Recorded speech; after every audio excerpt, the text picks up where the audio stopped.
પરિચય છે મંદિરમાં દેવોને મારો ને મસ્જિદમાં ખુદા ઓળખે છે. નથી મારું વ્યક્તિત્વ કોઈથી છાનું, તમારા પ્રતાપે બધા ઓળખે છે. સંજય મૈનાબેન રાવલ મારું નામ છે. હું અહીંયા આવ્યો તો મને એવું જરાય લાગ્યું નહીં કે હું ક્યાંક બીજે ગયો છું. મને એમ લાગ્યું કે મારા ઘરે મારા પરિવાર વચ્ચે આવ્યો. એટલા બધા લોકોની પ્યાર, મોહબ્બત, દુઆ, સલામ મળી માટે આપ બધાનો ખૂબ ખૂબ આભાર. હું સાઇન ફાઉન્ડેશન જોડે કેમ તો હું ભાઈ હવે પાણી બેન હવે લેવા દે થોડી વાર, હે ને મારે ગોખેલું ભૂલી જવાશે પાછું. તો હું બહુ જ ગરીબ ઘરમાં જન્મ્યો. 2 ટાઈમ ખાવાની તકલીફ. મારી મા મને પેલા રેશન કાર્ડની ગાંઠોવાળી ખાંડ લેવા રેશન કાર્ડની લાઈનમાં ઊભો રાખે તો સાલી બહુ શરમ આવે કે સાલા આપણે ગરીબ કેમ છીએ. દોસ્તારો બધા પૈસાદાર, બધાના બંગલા, ગાડીઓ, આપણે સાલા સાયકલ બી નહીં. તો એકવાર રેશન કાર્ડની લાઈનમાંથી ચીડાઈને ઘરે ગયો ને મેં મારી બાને પૂછ્યું કે આપણે ગરીબ કેમ છીએ, હાલા માલિકે પૈસા કેમ ના આપ્યા. તો મને કે આપણે ગયા જન્મમાં સારા કામ નથી કર્યા એટલે ગરીબ છીએ. તો મેં કીધું હવે તો કે હવે સારા કામ કરો. તો આગળ પાછળ તો ખબર પડી નહીં, પણ સારા કામ ચાલુ કર્યા અને રહેવા માટે ઘર નતું, સંડાસ બાથરૂમ નથી. હમણાં 160 બંગલાની સ્કીમ લોકો માટે પૂરી કરી. મારા બાપુજીની ઓટલા ઉપર દરજીની દુકાન, એક કાજી સાહેબની મસ્જિદ હતી અમારા પાલનપુરમાં, એમના ઓટલા ઉપર 10 રૂપિયા ભાડું. મારા બાપુજી 10 રૂપિયા ભાડું ના આપી શકે. અત્યારે મારું 200 દુકાનનું કોમ્પ્લેક્સ હાલ પત્યું, હાલ દસ્તાવેજ ચાલે છે. સ્કૂલમાં ફી ભરવાના પૈસા નતા, અત્યારે 2500 કરોડ રૂપિયાની યુનિવર્સિટી આણંદ ખાતે હું બનાવું છું, 600 એકર જમીનમાં. હું આ બધાને બહુ પ્રેમ ભાવથી કોઈ ફિલોસોફી મારવા નથી આવ્યો. સૌથી પહેલો પ્રોબ્લેમ આપણે હિન્દુ મુસલમાન થઈ ગયા. મારો ભગવાન જુદો, તમારો ભગવાન જુદો, ત્યાંથી માણસની પ્રગતિ અટકી ગઈ. ભગવાન તો એક જ છે, આપણા રસ્તા અલગ અલગ છે. મારે કલોલ જવું હોય તો હાઈવેથી જવાય, અંબાજીથી જવાય, કલોલથી જવાય, સાયકલ પર જવાય, બીજા ને જ્યાંથી જવું હોય ત્યાંથી જાય. પણ આ બચ્ચાઓમાં એક ઘૂસી ગયું અને એના કારણે એટલી બધી બેરિયર્સ બની ગઈ કે સામાન્ય માણસ કદી પ્રગતિ કરી જ નથી શકતો. આજે હું અહીંયા સાઇન ફાઉન્ડેશનમાં આવ્યો, મારે શું ફરક પડે છે કોણ છે, કરીમભાઈ પાસે મને શું ફરક પડે. આ સમજ કે માલિકે તો કાયનાત આખી એને બનાવી અને એક કણ જેટલી જગ્યા નથી જ્યાં ના હોય તો આ ઝઘડા શેના, ફસાદ શેની. એટલે આપણે સૌએ એક ઈશ્વર છે, એના આપણે બધા સંતાનો છીએ. આપણા રસ્તા અલગ અલગ છે, આપણી સોચ અલગ અલગ છે, પણ જવાનું છે એક ઈશ્વર પાસે, એક અલ્લાહ પાસે. તમે જે અલ્લાહ કહો છો એને હું શંકર કહું છું, ફરક કશો નથી. અહીંથી માણસની પ્રગતિ અટકી ગઈ. અમારા મા બાપે અમને બહુ મોટી દ્રષ્ટિ આપી. મારા મા બાપ સ્કૂલ નતા ગયા પણ એમને અમને સંસ્કારો આપ્યા, સમજ આપી. અને આજે તમને નવાઈ લાગશે સાહેબ, હું 400 રૂપિયામાં વેઇટરની નોકરી કરતો હતો હોટલમાં. 3 વર્ષ મેં હોટલમાં સંડાસ બાથરૂમ સાફ કર્યા. બ્રાહ્મણ છું, નાત જાતમાં માનતો નથી, પણ મેં એવું કામ કર્યું કે આજે સિંધુ ભવન રોડ પર મારી 2 હોટલ છે, કેસ ચારકોલ ને કેસ વરંડા, અને એમાં 350 વેઇટર કામ કરે છે અમદાવાદમાં. હવે હું જ્યારે ગરીબ હતો ત્યારે મને ખબર હશે કે હું અહીંયા પહોંચીશ, કે આવા બિલ્ડિંગો હું બાંધીશ, કે હું મર્સિડીઝ, સાયકલ નથી અત્યારે સાલા મર્સિડીઝ ને BMW ફરીએ છીએ. આંખમાં પાણી આવી જાય કે માલિક તારી કેટલી અમારી પર રહેમત છે કે અમને ત્યાં બધું આપ્યું. તો પ્રગતિ ક્યાંથી થાય છે, પૈસા ક્યાંથી આવે છે, માણસનો વિકાસ ક્યાંથી થાય છે, એ કોઈ કહેતું જ નથી. તમે જેવો ભાગ પાડો છો ને એટલે ભગવાન તમારાથી નારાજ થઈ જાય. તમે કોઈનો અસ્વીકાર કેવી રીતે કરી શકો, બધું એને બનાવ્યું. પણ આપણને કીધું કે શરાબ પીના બનાય, આપણે મસાલા ચાલુ કર્યા. આપણને બધું કુરાનમાં તો જે કીધું છે, માણસ જો 5 વસ્તુ પાડે તો બેડો પાર થઈ જાય, પણ આપણે અડધું કરીએ. ગીતામાં કહ્યું છે, બાઇબલમાં, પણ એ બધાને કરતે માણસની પ્રગતિ કેમ થાય, ધર્મ આખો જુદો વિષય. સાહેબ કુરાન આખું આ ભાઈ જે બોલતા હતા આ બધું જ મને આવડે છે. 3 વાર પદ્ધતિસર અભ્યાસ કર્યો, બાઇબલનો કર્યો, ગીતાનો કર્યો, બધા ધર્મગ્રંથો વાંચ્યા, દરેક ધર્મના. કે જો માલિકે અલગ અલગ રીતે આ સંદેશો મોકલ્યો છે તો જાણવો તો જોઈએ કે કહે છે શું. અને ત્યાંથી પ્રગતિ શરૂ થઈ અને ક્યારે સાલી સાયકલમાંથી મર્સિડીઝ આવી ગઈ ખબર જ ના પડી. અને એટલે જ્યાં ગરીબ બાળકો માટે કામ કરે છે, આ બધાને હું ભૂલી જઈશ સાહેબ, આજે આવ્યા છો તો 500-1000 રૂપિયા હું 11,000 મારા આપું છું, બધા કંઈ આપીને જજો આ ફાઉન્ડેશનના. એટલે આપ સૌને હાથ જોડીને વિનંતી કરું. આ પેઢી નથી આ સાહેબ, આ બધા કાદરભાઈને બધા કેટલો ટાઈમ આપે છે, કેટલી એનર્જી આપે છે. આ મનિયાર સાહેબ ફંક્શન હોય આ ઉંમરે બી આવી જાય, કારીમભાઈ ચાર્ટર્ડ એકાઉન્ટન્ટ આવી જાય. સાહેબ સાથે કશું નહીં આવે, કામ મૂકીને જાઓ કે આપીને જાઓ, લઈને જવાનું નથી. અને કુરાનમાં તો બહુ સરસ કીધું છે કે એક જ જન્મ છે, અહીં જ હિસાબ કરીને જા, એટલે લેવડ દેવડ જ ના રહે. પણ આપણે તો હાલા કઈ એટલા ગેડા જેવા થઈ ગયા છે, ચામડીના કશું છૂટતું જ નથી. તુમને કિત્તે દિયા રે, એને નથી આલ્યા, તું હાલ ને ભાઈ. આ બધી વાતો કરવા કરતા આજે હું ખાસ મારી માઓ બેઠી છે, દીકરાઓના બાપ બેઠા છે, લગભગ 2.5 કરોડ લોકો મને યુટ્યુબ પર સાંભળે છે, એવું યુટ્યુબ કહે છે. તો પૈસા ક્યાંથી આવે, પૈસા કેમ કમાવાય, આ સૌથી મોટો પ્રશ્ન છે. પૈસા ખુદા તો નહીં, ખુદા સે કમ ભી નહીં, પણ સાલા બધા આપણને કહે છે ઉપર સ્વર્ગ છે, સ્વર્ગમાં અપ્સરાઓ છે, અહીંયા ઓછી છે, ઉપર બધું મળે છે, અહીંયા મળે છે. આપણને પાપ અને પુણ્ય શીખવાડી દીધું, આ ખવાય ના ખવાય, આ કરીએ તો પાપ લાગે, આ કરીએ તો, આ બધાથી ઉપર માણસ એક નાની જિંદગી કેમ જીવે એ સાલું કોઈ કહેતું. અને એ જીવો તો પૈસા તો બાય પ્રોડક્ટ છે, જખ મારીને આવે, પણ કોઈ કહેતું જ નથી. અને ક્યારે લગભગ 2600 પ્રોગ્રામ મેં આખા વિશ્વમાં કરે, આખી દુનિયા ફરું છું, પૈસા નથી લેતો, અને કોઈ આપે તો ચેરિટીમાં લઉં છું, અમારો ધંધો નથી. પણ આજે તમે અહીંયા આવ્યા છો તો કંઈક લઈને જાઓ એવી મારી ઈચ્છા છે, એટલે થોડીક વાત આપને કરી દઉં. પણ ફરીથી કહું છું, આ સાઈન ફાઉન્ડેશનમાં કંઈક ફૂલ નહીં તો ફૂલની પાંદડી આપીને જજો. મેં 11,000 રૂપિયા આપ્યા છે. હું ચાહું કે આજે 2-5 લાખ રૂપિયા ભેગા થઈ જાય તો કંઈક કમ્પ્યુટર આવી જાય, કંઈક બુક્સ આવી જાય, કંઈ ને કંઈ નાનું મોટું કામ ચાલે. કોઈ નહીં આપે તો ફાઉન્ડેશનનું કામ બધી ચિંતા કરશો નહીં, માલિક ચલાવશે બધું. જે લગભગ મેં 5,000 પુસ્તકો વાંચી, 100 કરોડપતિઓને મળ્યો, દુનિયાના ટોપ લોકોને મળ્યો, 450 બાયોગ્રાફી વાંચીને મને જે સમજ પડી એ હું આજે તમને કહું છું કે જો તમારે પૈસા કમાવા છે, તમારે મસ્ત રીતે ધર્મ સાથે જીવવું છે અને બરકત કરવી છે, તો એનો રસ્તો બહુ આસાન છે. પહેલો રસ્તો શું છે? તમે નક્કી કરો કે આજથી જે કરીશું એ બેસ્ટ કરીશું. જે કરીશું, સવારે ઉઠો ત્યાંથી સુઈ જાઓ, બધું બેસ્ટ કરવાનું. કચરો વાળીએ સાલા આપણા જેવો કોઈ કચરો ના વાળવું જોઈએ. આપણા સંડાસ બાથરૂમ રસોડાથી ચોખ્ખા હોવા જોઈએ. આપણી સાયકલ હોય પણ ચકાચક, રિક્ષા હોય તો ચકાચક બેસ્ટ હોવી જોઈએ. 2 જોડી કપડાં પહેરવાના પણ ધોઈને ઇસ્ત્રી કરીને જ પહેરવાના. મોજા તો ખાસ ધોઈને પહેરવાના. ઘણા તો બૂટ કાઢે ને મરેલો જીવતો થઈ જાય, તો કે ગંધ હવે હા તારામાંથી જ આવે છે. જે કરો, તૈયાર થાવ, મસ્ત તૈયાર થવાનું, હિસાબ લગાવો, સરસ સ્ટાઇલથી પહેરવાનું, દાઢી રાખી તો મસ્ત રાખવાની, નમાઝ પડવા ગયા તો મસ્ત નમાઝ પડવાની. જે કરો તે બેસ્ટ કરો. એ જ્યારે હું 400 રૂપિયામાં વેઇટરની નોકરી કરતો હતો સાહેબ, ત્યારે મારી માએ કીધું કે આપણી બાપની પેઢી સમજીને કામ કરવાનું, બીજાને ત્યાં નોકરી નહીં તો છોડી દેવાની. તો હું 400 રૂપિયામાં 4,000નું કામ કરતો હતો. તો આજે આપણી 2 હોટલ છે, મારી સાથેવાળા છે. તમે જ્યારે બેસ્ટ કરો છો ત્યારે તમારું જમા થાય છે માલિકના ત્યાં, અને યોગ્ય સમયે માલિક એનો બદલો આપે છે, આપે છે ને આપે છે. તમારો 20,000 પગાર હોય તો 40,000નું કામ કરજો. 20,000માં જે કરો તો મજૂરી છે, પણ 20,000 ઉપર જે કરો છો એ તમારું જમા થાય છે, અને માલિક વ્યાજ સૂદ સમેત તમને પાછું કરે. પણ આ તો 20,000ની નોકરી માટે હાથ જોડે, પછી હરામી થઈ જાય. સાલા 20,000માં કેટલું કામ થાય, પછી કામ ચોરી કરે કરીને ભાઈ. એમની બરકત થતી નથી ને અમારા જેવી નોટો સાયકલ પરથી મર્સિડીઝ પર પહોંચી જાય કે જે કરવું તે બેસ્ટ કરવું. અત્યારે બી બોલવા છું તો લાખ રૂપિયા લઉં છું, અહીંયા નથી લેવાના, આમ કહું છું. આ તો ઘર છે, અહીંયા તો આપીને જવું પડે. તો સવાલ શું છે કે જે કરો તે બેસ્ટ કરો. પિક્ચર જોવા જાઓ, સિસોટી માતા ના આવડે જવાનું જ નહીં. આ સાલા ઝુકેગાની મજાથી જોવાનું, અને કોઈની મૈયતમાં જઈએ તો ડાયા થઈ જવાનું, હાલ આપણો બી નંબર લાગવાનો છે. પાન મસાલા ગુટકા કેટલા વ્યસનો આવી ગયા. કુરાનમાં લખ્યું શરાબ પીના મના, 1 લીટી લખી તો શરાબની જગ્યાએ બીજા 10 ઓપ્શન ચાલુ કર્યા. આપણે મુસલમાન છીએ, લખ્યું તો છે, માને છે. જે કરો તે બેસ્ટ કરો. કુરાન પાળો છો તો 100% એને પાળવાનું, અને જુઓ તમારી શું બરકત થાય. એટલે પહેલો નિયમ છે જે કરો તે બેસ્ટ કરો. સ્કૂટર ટર્ન મારીએ ને તો ઘણા તો પગ બતાવ્યો, સિગ્નલ ના બતાવ્યા, પગ બતાવ્યા, એટલે બત્તી બતાવીને ટર્ન મારવાનો. આપણે આ કરતા નથી. રાત્રે સુઈ જઈએ તો પથારીમાં એક સ્થળ ના હોવા જોઈએ. અહીંથી ગયા તો પાણીની બોટલ બી આપણે લઈને જવાનું. આ તમારામાં આવી જાય ને, ઈશ્વર માની ઐશ્વર્ય, ઐશ્વર્ય માની બેસ્ટ. માલિકને જ્યારે એ ખબર પડે ને કે આ માણસ બધું બેસ્ટ કરે છે, એટલે તમને એવું આપે જેને તમે નસીબ કહો છો. નસીબ બીજું નથી, પણ તમારી કોન્સ્ટન્ટ પ્રોસેસ છે. તમે જે બેસ્ટ કરો, બધું જ બેસ્ટ કરો. You are on the top of the top. 100 કરોડપતિઓને મળ્યો, બધા કડકા હતા, પણ એ નાનામાં નાનું કામ બેસ્ટ કરે. મને આજે 60 વર્ષ થયા, મારી 60 વર્ષ પૂરા થયા, 61મું વર્ષ છે. નો ડાયાબિટીસ, નો બીપી, દવા જ નથી લીધી. કેમ કે કસરત કરું છું, સવારે 100 પુશઅપ મારું છું. આપણે તો તમને ખબર છે બોડી 35 કરોડનું છે. કેટલાનું? હમણાં કરીને બી એક ભાઈ આયા મને કે 15 લાખ દે દો ને. મેં કીધું કે તુમકો અલ્લાહ ને કિतना दिया है? મેં તાર માટે આલ્યું છે.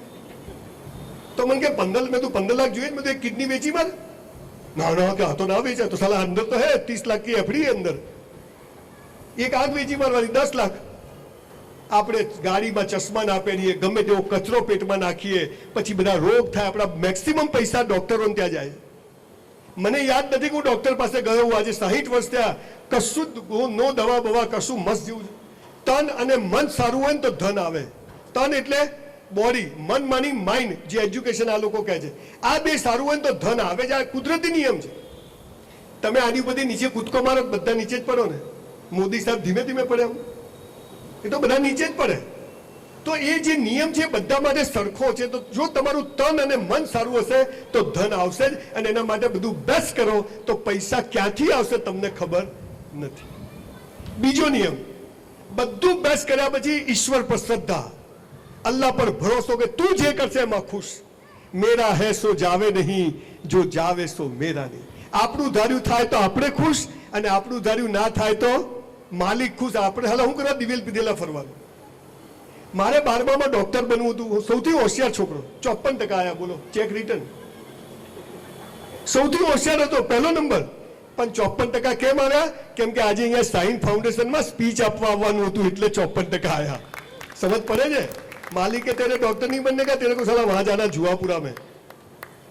આપણા પ્લાન કરતા ઈશ્વરના પ્લાન મોટા હોય. આ તો જેને પૂછે મારી સાથે આવું કેમ થાય, જ્યારે જખ મારવા થાય છે. બોલ, એના પ્લાન બીજા છે. 93માં મેં કરોડો રૂપિયાનું નુકસાન કર્યું, કરોડોનું. 100 ચેક રિટર્ન જતા હતા મારા. હું ઊભો રહ્યો કે આજ માલિકે ઇજ્જત લેવાનું લખ્યું તો કરીશ, પણ હું ખોટું કરીશ નહીં. અને આજે તમારી સામે ઊભો છું. હું ને મારી વાઈફ આખો દિવસ કોર્ટમાં ઊભા રહેતા હતા, પણ મને એ શક્તિ પર ભરોસો હતો કે એ જ્યારે પરીક્ષા લે ત્યારે સમજવાનું કે આપણને તોડવા માટે નહીં પણ મજબૂત કરવા માટે તકલીફ આપે છે, માટે ડરવાનું થતું નથી. અને બીજી વાત, તમે તકલીફમાં છો, તમે મુસીબતમાં છો, કદી કોઈને કહેતા નહીં. કેમ કે તૂટેલા ઘરની ઈંટોય સાલા લોકો લઈ જાય છે બોસ. તૂટેલા ઘરની ઈંટોય સીધું માલિક પેલા કેમ પથારી ફેરવે છે? એ તો હાજરા હજુર છે. સાહેબ એની પર ભરોસો રાખજો. દાંત આપ્યા તો ચાવવાનું બી આપશે. તમે વિમાનમાં બેસો તો પાયલોટ જોડે લાયસન્સ માંગો છો? ટ્રેનમાં કે રિક્ષામાં બેસો, જુવાપુરામાં 10 જણ બેઠા તો આમ કહીને બેસી જાઓ, તો પેલા પાસે લાયસન્સ માંગો છો કે રિક્ષાનું લાયસન્સ બતાવો? તો આપણે કોઈની જોડે લાયસન્સ માંગતા નથી. બસમાં, જીપમાં, પ્લેનમાં બેસી જઈએ છીએ. કેમ કે ભરોસો છે કે પહોંચાડશે. તો આ જે માલિક અહીંયા મોકલ્યા છે એ તમને અંતિમ જગ્યાએ પહોંચાડશે કે નહીં પહોંચાડે? રોજ સવાર પડે હું શું કરું, પ્લગમાં આંગળી ઘાલ દેવાની, 5 મિનિટ થાય. મને ઘણા કે મેં ક્યાં કરું, મેં તું પ્લગ મેં. હવે તો પેલા મોટા પ્લગ આવે છે, ખબર? આખો હાથ પડી જાય. કાદરભાઈ તમે જુઓ, કોઈ હસતું જ નથી. જેને જુઓ દિવેલ પીધેલા બધા. Nobody is happy. મર્સિડીઝ લઈને જતો ને તો કલેક્ટર હોય, ડીએસપી, એમએલએ, તમે કોઈને બી જુઓ, કોઈ હસતું જ નથી. અને આ હસો તો કેવા ફેર એન્ડ લવલી જેવા લાગો. તો માલિક પર ભરોસો રાખો. દાંત આપ્યા તો ચા. તમે જુઓ, આપણે પેદા થઈએ ને, માના આંચળમાં દૂધ આવી જાય. થોડા મોટા થઈએ દાંત આવી જાય. થોડા મોટા થઈએ આવા સાઇન ફાઉન્ડેશન જેવા નવરા લોકો આપણા માટે ક્લાસીસ, સ્કૂલો ખોલ નાખે. થોડા મોટા થઈએ હાલા લગ્ન થઈ જાય. ગમે તેવો લુખ્ખો હોય તો લગ્ન તો થઈ જાય. થોડા બચ્ચા બી આવી જાય, થોડા, અને મરી જઈએ તો આપણી મૈયત ઉપાડવા 50 જણા બી આવી જાય છે. તો સાલા ચિંતા કરવાની જરૂર ખરી? પણ હું શું કરું, પ્લગમાં પેલા કરશન કાકા નિરમાવાળા સાયકલ પર પાવડર વેચતા હતા ઘેર જઈ જઈને. આજે કાકા પાસે 80,000 કરોડ છે. પેલો અંબિકા દાળ વડા વાળો છે, ખબર છે? 2 BMW છે. અને આપણે હું શું કરું, પ્લગમાં એમ 60 કરોડ લોકો સરકાર ખવડાવે છે મફતનું. બોજ છીએ આપણે પૃથ્વી પર. અહીંયા આપણે પૈસા ને સેક્સ માટે નથી આવ્યા. We are here for a reason. એક ચોક્કસ કારણથી માલિકે મોકલ્યા છે કે તું પહેલા તારું કર, તારું થઈ જાય તો આવા સાઇન ફાઉન્ડેશનની જેમ સમાજનું કર. આના માટે મેં તને અહીં મોકલ્યો છે. પણ આપણે પર્પઝ ઓફ લાઈફ ભૂલી ગયા. 5 ટાઈમ નમાઝ પઢીએ, પણ એ જે કોની નમાઝ પઢીએ છે એની જે નિયમો છે એને આપણે પાળતા નથી. હું તમને કહું છું, ઈશ્વર પર જેને શ્રદ્ધા હોય, અલ્લાહ પર જેને ભરોસો હોય ને, એનો ચહેરો કદી દિવેલ પીધેલો હોય જ નહીં. લગ્નમાં જાય ને, રેમનનો સૂટ પહેરે ને તોય હશે જ.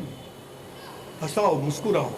અને તમે જોજો, મને ખબર નથી તમારામાં 12મું થાય તો ફોટો મૂકે એવું હોય કોઈ? તમારે તો ફોટા રિવાજ જ નહીં. અમારે તો બધા ફોટો મૂકે. અચ્છા, આપણને કુરાનમાં કીધું કે ફોટો નહીં રાખવાનું કીધું છે ને. મોબાઈલમાં 2000 ફોટા હોય, ટીવીમાં કેસેટ જોવે. સવાલ શું છે? સારું ખરાબ નથી કરતો, કરો તો બેસ્ટ કરો. તો અમે બધાને કહીએ કે હાલ એક હસતો ફોટો પાડી રાખે તો તું મરી જાય તો હાલ ફોટો તો મૂકવા કામ આવે. બાકી કોઈના બી તમે 12માં જાઓ તો દિવેલ પીધેલો જ હોય ફોટો. સો થોડા હસતા ફોટા પાડી લેજો જો રાખતા હોય તો. એટલે બીજો નિયમ શું છે? બેસ્ટ કર્યા પછી ઈશ્વર પર ભરોસો, અલ્લાહ પર ભરોસો, એ જે કરશે યોગ્ય કરશે. ત્રીજી વાત, રોજ મા બાપને પગે લાગો. તમારામાં પગે લાગવાની મનાય તો હાથ ચૂમો. કેમ? આ દુનિયામાં માત્ર માત્ર માત્ર ને માત્ર મા બાપ જ ચાહે છે કે તમારી તરક્કી થાય, બરકત થાય. બાકી સાલું કોઈ ચાહતું નથી કે તમારી તરક્કી થાય. ખાલી મા બાપ. એટલે મા બાપથી મોટો કોઈ દેવ નથી, મા બાપથી મોટું પૂજનીય વિશ્વમાં કોઈ છે નહીં. મા બાપ ઘરે બેઠા હોય, છોકરા પાનને ગલ્લે બેઠા હોય. અમારા ઘરમાં નિયમ 7 વાગે એટલે ઘેર. મારા બાપા કે સાલા જાનવર હાજે ખૂટે આવે છે, તું ક્યાં જાય છે? એટલે સાંજે ઘેર આવી જવાનું. આપણે છોકરાઓ બધા બહાર રખડતા હોય. મા બાપને પગે લાગો, નિયમ ના હોય તો હાથ ચૂમો. સવારે ઘરમાંથી નીકળું એટલે મારી બાના રૂમમાં જવાનું. ડોસી જીવે છે મારે, 87 વર્ષની જેવો, એકદમ અપ ટુ ડેટ. મારી બા છે એકદમ રૂપાળા છે, મારે બધાની બહાર રૂપાળા જ હોય.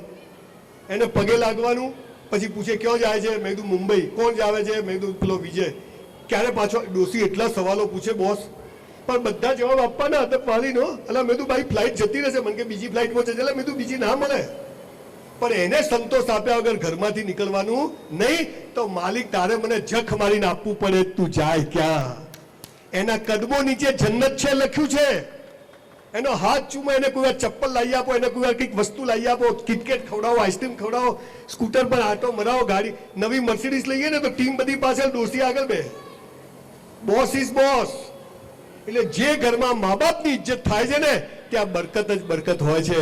અને જ્યાં મા બાપની ઇજ્જત નથી ત્યાં કદી બરકત થતી નથી. અચ્છા, કેમ પગે પડવાનું કે એને હાથ ચૂમવાનો? આ આપણે છે ને 2 વર્ષમાં 7000 વાર સંડાસ બાથરૂમ કરીએ છીએ. કેટલી વાર? ચડ્ડી પીપી છીછી કરીએ નાના હોઈએ એટલે. તો મમ્મી રોજ સાફ કરે. 7000 વાર આપણી ચડ્ડીઓ સાફ કરે. અને એ માને આપણે એમ કહીએ કે તને બોલતા નથી આવડતું, તને ખબર ના પડે? આપણે નર્કમાં નહીં, આપણું તો શું થશે માલિક જાણે. અહીંયા દીકરીઓ બેઠી છે. મારે 2 દીકરી છે, 2 મારા ભાઈની, 4 દીકરીનો બાપ છું. આપને બી કહું છું, જોઈન્ટ ફેમિલીમાં રહેજો. જે ભાઈનો ના થાય ને હાલા કોઈનો ના થાય, લખી રાખજો. જોઈન્ટમાં રહેવું. ખીચડીમાંથી ધરે તો થાળીમાં રહેતો ઘરમાં. કોઈ કરી જાય ને કે તો ભાઈ છોન કરી જતો. સાવણી હોય ને, સાવણી ઝાડુ, એની સળીઓ ભેગી હોય ને તો કચરો કાઢે, પણ છૂટી પડી જાય તો ખુદ કચરો બની જાય. દ્રાક્ષનો ઝુમકો 100 રૂપિયા કિલો વેચાય, પણ છૂટી પડી ગયેલી દ્રાક્ષ કોઈ 10 રૂપિયા કિલો લે નહીં. ભેગા રહેવાની વેલ્યુ છે. શું કહેતો તો ભૂલી ગયો તો.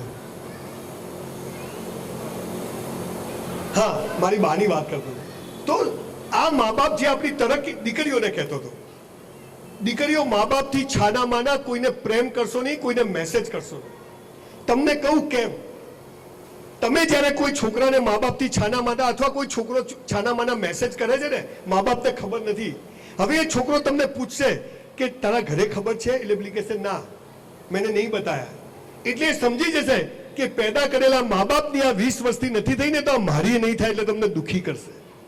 તો મા બાપથી કશું છુપાવશો નહીં. મા બાપ મારે જુડે ગમે તે કરે, તમે કહો ત્યાં ના કરે, મારી જોડે આવજો, હું તો પપ્પાને સમજાવીશ. પણ મા બાપથી છાના માના કશું કરવાનું નહીં. મા બાપ એ જ આપણા ભગવાન, એ જ ઈશ્વર, એ જ અલ્લાહ. આપણે તો એને જોયો નથી, પણ આપણે જેને જન્મ આપ્યો એ એનાથી જરા ઓછા બી નથી. અમે તો એવું માનીએ છીએ કે પૃથ્વી પરના જો ભગવાન અલ્લાહ હોય તો આપણા મા બાપ છે. એમની ખૂબ ઇજ્જત કરવી, એની ખૂબ સેવા કરવી. એટલે ત્રીજી વાત આ છે કે મા બાપની ખૂબ સેવા કરો. આ જે કરે છે એની પાસે પૈસો આવે છે ને આવે છે. પહેલો નિયમ બેસ્ટ કરવાનું. બીજો નિયમ એના પર ભરોસો રાખવાનું કે એ જે કરશે યોગ્ય કરશે. આ કેદાર ભાઈ આવડું મોટું તાબૂત ઊભું કર્યું, ના એ વેચાય, હે દાવ થઈ જાય. હરી ઈચ્છા કંઈક બીજું લખ્યું હશે અને વેચાઈએ જાય. પણ સાહસ તો કરવું પડે. ઈશ્ક હે તો ઈશ્ક, શું છે, રિસ્ક હે તો ઈશ્ક હે. એટલે રિસ્ક તો લેવું પડે. ચોથી વાત, મેં લગભગ 3000 લોકોને સુસાઇડ કરતા બચાયા, આત્મહત્યા કરતા બચાયા. કાગળો લોકો મને લખે છે. એમાંથી 25 કયા ખબર છે? પેલીએ ના પાડી. સમજ પડી? એમાં પૈણેલા બી આવી ગયા, શાદીશુદા બી આ ગઈ इसमें. હવે દરેક ધર્મગ્રંથો એમ કહે છે, આપણે 2 લગ્ન 4 લગ્નની વાત સાઈડમાં મૂકી, દરેક ધર્મગ્રંથ શું કહે છે કે હે મનુષ્ય, તું જ્યારે જન્મ્યો ને ત્યારે જ તારું જોડું મેં બનાવીને રાખ્યું છે. શું કીધું છે? કે તું જ્યારે જન્મે ત્યારે તારો જીવન સાથી મેં નક્કી કરીને રાખ્યો છે. આપણે તો ક્યાં છો એટલે ઠોકાઈ જશે, ઘેર જતો રહે. આવડા છોકરા જાનુ આઈ લવ યુ અહીંયા લો ગાર્ડનમાં ચાલે જ બધું. અત્યારે મારે 4 દીકરીઓ છે, એમને મેં જે વાત કરીને મારા મા બાપે અમને જે તમને કહું છું, તમારો જીવન સાથી માલિકે જન્મ સમય નક્કી કરીને રાખ્યો છે. ભાઈ બહેન, મા બાપ અને જીવન સાથી નક્કી કરવાનો તમને અધિકાર નથી. તમે એમ સમજો છો કે મને અધિકાર છે એટલે લોકો પ્રેમ કરે છે, નાટકો કરે છે અને પછી પસ્તાય છે. મારી કોલેજમાં એક છોકરી હતી, બહુ રૂપાળી, મને બહુ જ ગમતી હતી, પણ મને ભાવ જ ના આપે. હું હોટલમાં વેઇટર, કોણ ભાવ આપે? તે એકવાર અમે બસમાં જતા હતા તારંગા, તો હું ચડી ગયો બસમાં, તો મારો આદર આ મળી ગયો, તો સાલી મને આવી મજા. તો પેલી છોકરી તો બગડી ગયા, માપમાં રહે છે. હવે આમાં શું માપ? હવે હાથ અડી ગયો તો અડી ગયો. તારંગા ગયા, જઈને આયા, બધો દિવસ નથી કરતો, પૂરી થઈ ગઈ વાત. પછી બસમાંથી ઉતરી, મતલબ તું હસતી નથી. મને કહેતા છે શું? હું જા તેલ લેવા. હું ઘરે આવ્યા, મારા બાપા કહેતા સગાઈ કરી નાખી. સાલું સલમાન ખાન की સગાઈ બતાયા બી નહીં. બધું બાપા ક્યાં કરી? મને હુઈ જા છાનવાનો. આખી રાત ઊંઘ આવી નહીં. સવારે મારા ભાભી કે ચાલ તને છોકરી જોવા લઈ જઉં ને મને એક જણના ઘરે લઈ ગયા, મોટો બંગલો ને. હું તો સાયકલ લઈને ગયેલો અને મને તો અહીંયા ધક ધક ધક થાય. મેં હાલું બાપાએ ક્યાં કર્યું? અને સામેથી બહારનું ખુલ્યું અને પેલી તારંગાવાળી હાથ અડ્યો તો ને એ જાય. મને કે મેં તું મને કે તમે અહીંયા કેમ આવ્યા? મેં તું મારી સગાઈ કરી, છોકરી જોયા. મને કે મારા જોડે જ કરી છે. બોલો, ક્યાંય ફિલ્ડિંગ ભરવાની જરૂર ખરી? ક્યાંય ટાઈમ બગાડવાની? આ ઐશ્વર્યા કેવા લગ્ન કરવાના હતા, કેવો થઈ ગયા બિચારીના. આ બધું આવું છે. તો એની પર ભરોસો રાખો કે મા બાપ, ભાઈ બહેન અને જીવનસાથી એ આપણને નક્કી કરીને મોકલે છે.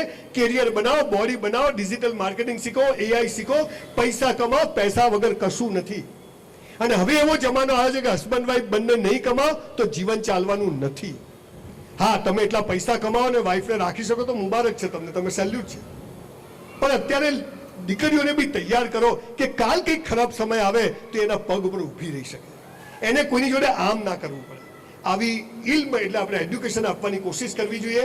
પણ જીવન સાથી નક્કી છે એટલે દીકરીઓ કેરિયર બનાવો, બોડી બનાવો.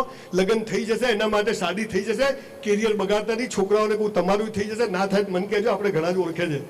પણ કેરિયર બનાવો. પૈસા કમાશો તો લાઈન લાગશે, બાકી કશું થવાનું નથી. બહુ બધી વાતો કરી શકાય, પણ આજે સાઇન ફાઉન્ડેશનમાં લગભગ ઘણા વર્ષોથી ભાઈએ કીધું 2016માં હું અહીંયા આવ્યો તો કેટલા ગંદા રસ્તા. અત્યારે મેં કાદરવીને તમારો બાપુ સિંગાપુર જેવો રસ્તો બની ગયો છે. ટકા બહારના રોડ કરતા અંદરનો રોડ સારો છે. એટલે બહુ સરસ એરિયામાં આ એક ઇનિશિયેટિવ લીધું. સામે બહુ જ વસ્તી છે. આપણે આ પૃથ્વી પર કેમ આવ્યા? કે આપણે જઈએ ને ત્યારે થોડી સારી કરીને જઈએ, કંઈક બદલાવ કરીને જઈએ, નાનો બદલાવ કરીને જઈએ. અને એના માટે માલિકે આપણને 2 પૈસા આપ્યા છે, તો એમાં વાપરવા, ચેરિટી કરવી. આપણે ના કરીએ તો કોઈ કરતું, એને હેલ્પ કરવી, પણ આગળ વધવું. અને છેલ્લી વાત, તમારે જો પૈસા કમાવા છે, ખૂબ પૈસા કમાવા છે અને માલિક તમને ઓટોમેટિક રસ્તો બતાવે એવું કરવું છે, તો છેલ્લી વાત કહી દઉં. કયામતના દિવસે તો ઊભા રાખશે નહીં રાખશે મને બહુ ખબર નથી, કે સ્વર્ગ નરકમાં શું થશે મને ખબર નથી. પણ એક કામ કરજો, તમારી પાસે 15, 20, 10,000 રૂપિયા ભેગા થાય ને, 25, 50,000 રૂપિયા, અને તમને એમ થાય કે મારા પેઢીઓ તરી જાય એવી બરકત જોઈએ, તો એક કામ કરજો, તમે મહેમાનમાં હો, સૈયદમાં હો, જે સમાજમાંથી આવતા હોય એમાં નજર કરજો. અને તમારા કુટુંબ પરિવારની કોઈ બહેન દીકરી કુવાસી દુખી હોય, એના ઘેર 12 મહિનાનું રેશનનો સામાન નખાઈ દેજો, તમારે લોટરી લાગી જશે. અને એ કોઈને કહેતા નહીં મેને દિલાયા ના, ડાબા હાથે કરો, જમણા હાથને કહેવાનું. આજે મહિને 10-15 લાખ રૂપિયા મારી પાસે બોલવાનું આવે, એમાંથી આવે છે. અને હું જે કંઈ કરું છું આજ સુધી મેં એનો એક ફોટો સોશિયલ મીડિયા પર મૂક્યો નથી, માટે માલિક મને આપે છે. આપ સૌને કહું છું કે ખૂબ ચેરિટી કરજો, પણ ભાઈને 100,000, 2,000 આપવા જાઓ તો 2 જણને લઈને ના જતા, ચૂપચાપ હા પાવતી લઈ લેજો. કેમ કહું છું? એમનો બી હિસાબ ચોખ્ખો રહે. તમે સમજ્યા ને? આ નિયમ છે. પણ બધું કરવાનું, કોઈને કહેવાનું નહીં. આ તમે કરો ને તો લોટરી છે. હવે બધાને પૈસા કમાવા છે, કોઈ બેસ્ટ કરતું જ નથી. તમે ટોપી પહેરી બેસ્ટ પહેરો ને, મસ્ત જ પહેરવાની, એકદમ ટોપ. નમાઝ પઢીએ, વજુ કરીએ તો બેસ્ટ જ કરવાનું, એમાં કોઈ સવાલ જ નથી. પણ આપણે બેસ્ટ કરતા નથી. 10 જણે કહીએ મેરે રોજે કા ટાઈમ है, नमाज का टाइम है, नमाज का टाइम है, नमाजમાં ધ્યાન જ ના હોય તો એ નમાજ કબૂલ થતી નથી. તો નમાઝ બી બેસ્ટ પડવાની, 5 એ 5 પડવાની. ટાઈમ ના હોય કઈ એડજસ્ટ કરી એ કરવાનું. પણ બેસ્ટ કરવાની આદત પાડો. તમે જુઓ માલિક તમને ક્યાં લઈ જાય. એક સામાન્ય દરજીનો છોકરો, આજે ભગવાને દુનિયાના આખા હું 12માં પહેલી વાર કરીમભાઈ અમદાવાદ આવ્યો ને તો સાલી 2 માળની બસ, તો હું તો ડરી ગયો. હું સાલી ઉપર તો પેલો કે જાઓ ઉપર, તો ઉપર ગયો તો ઉપર ડ્રાઈવર નહીં. એટલે મેં તો ઉપર ડ્રાઈવર નહીં કે આમાં એક જ હોય, નીચે જ હોય કે બી ના. આવા ગામમાંથી હું આવતો તો આવી મારી સોચ હતી. અત્યારે અમેરિકા જઈએ ને પેલી એર હોસ્ટેસ આવે, sir May I help you, મેં તું બેહવા દેજે બેન શાંતિથી થોડી વાર. કેટલી માલિકની કૃપા છે. તે માલિક તમે જે અલ્લાહ જ મારી પર કુરબાન છે, પણ એને મજા આવે એવું જીવું છું હું. ખાલી પોતાના માટે તો કૂતરા બિલાડે સેક્સ કરે ને બચ્ચા પેદા કરે, આપણામાં શું નવાઈ છે? એ રોટલો ક્યાંકથી લઈને એના બચ્ચાને મોઢામાં ખવડાવે છે, આપણે ખવડાવીએ, પણ આપણી સાથે આપણા પડોશીને બી ખવડાવીએ. નાનું નાનું કામ કરીએ, કોઈને કીધા વગર કરીએ તો બરકત થાય છે. કેમ કે માલિક તો દરિયો આપવા બેઠો છે, આપણે ભિખારીઓ ચમચી લઈને ઉભા છે. આટલું આપી દે માલિકે તથાસ્તું, સલાહ માગતા બી નહીં આવડતું. પણ તમે જ્યારે બેસ્ટ કરો, જીવન સાથી જોડે દગો ના કરો, જે છે જેવી છે. લગ્ન એટલે શું? 2 માણસ આખી જિંદગી ઝઘડા કરે ને તોય ભેગા રહે, આનું નામ લગ્ન. લગ્ન એટલે તમને બીજું કશું નથી. શાદી મતલબ ક્યાં? 2 માણસો ઓળખાણ વગર લગ્ન કરી ઢીસા ઢીસ કરે અને સુધરે નહીં પાછા, અને તોય ભેગા રહે. અમારા ત્યાં એક 80 વર્ષની ડોસી છે કે માલા ફૂટી ગયા તમાલ ગેલ આવી, વળી પાછી ડબ્બામાંથી ટીકડી કાઢીને ડોહાન કે દવા લઈ લે. આને પ્રેમ કહેવાય. આ સમજ આપણામાં આવી જાય તો જિંદગી બહુ નાની છે. અને ઇસ્લામમાં તો એટલે જ કીધું છે કે એક જ જિંદગી છે, અને અહીંયા એવી જીવીને જા કે કોઈ જોડે લેનદેન રહે નહીં, અને તું જ્યારે ઊભો થા ત્યારે તારી લોટરી લાગી જાય. પણ આપણે આ બધું સમજ્યા નહીં. અડધું કુરાન સમજ્યા, 2 હદીસ સમજ્યા, 5 હદીસ સમજ્યા, પણ જો અર્થ હતો એ સમજ્યા નહીં કે તું બેસ્ટ કર, ઇલ્મ હાસિલ કર, એજ્યુકેશન. તમે જુઓ ગમે તેવી વાતો કરી, આજે ઇઝરાયલ કેટલો નાનો દેશ છે, એની જોડે શું છે? એજ્યુકેશન. અમેરિકાનો 94 રૂપિયાનો ડોલર છે, કેમ? એની જોડે એજ્યુકેશન છે. જો એજ્યુકેશન નહીં હોય તો આપણી તરક્કી થવાની નથી. આ કરીમભાઈએ જે કે સાગરીએ ટ્યુશન ક્લાસીસ ચાલુ કર્યા છે આ વિસ્તારમાં. 100 છોકરા લગભગ બંને ક્લાસમાં થઈને આવે છે. સમાજના 100 છોકરા સીએ બને એટલે કેટલી મોટી વાત કહેવાય. તો આ બધું કરો, બચ્ચાઓને ખૂબ શિક્ષણ આપો. અને છેલ્લી વાત, ન હિન્દુ ખતરામાં છે, ન મુસલમાન ખતરામાં છે. ખતરામાં ગરીબ છે, જેની જોડે પૈસા નથી, એ ખતરામાં છે, બાકી કોઈ ખતરામાં નથી. આપણને ઉલ્લુ બનાવે છે. હિન્દુ ખતરામાં છે, મુસલમાન ખતરામાં છે. 4 બચ્ચે પેદા કરતા બાપ ખવડાવશે? હું 1 પેદા કરીશ, પણ સિંહનું બચ્ચું પેદા કરીશ.